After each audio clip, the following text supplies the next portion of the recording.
Oh, to go through a book of the Bible.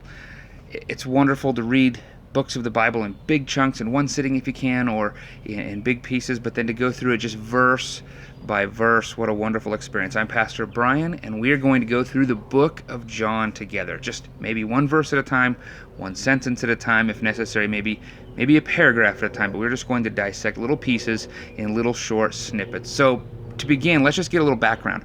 The book was written by John, a disciple of Jesus, the beloved disciple. He never mentions himself in the book, so if we didn't have things like Matthew, we wouldn't know that he was the brother of James, the son of Zebedee. We wouldn't know who he was. He didn't put the title there, others did. This book was written sometime around probably the 90s in the first century, AD 90 or somewhere in that time frame. And the purpose of the book is actually recorded in the book, so I'm just going to read that.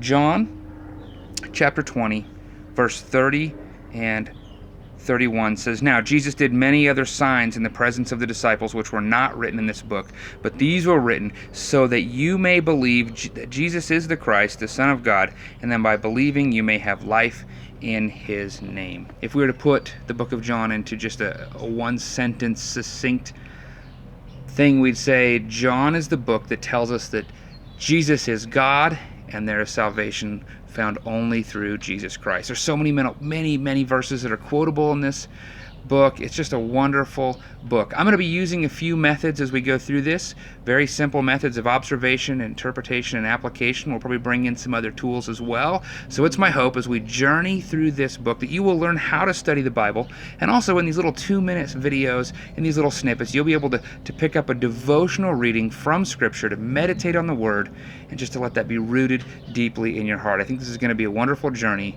Thank you for joining me in it.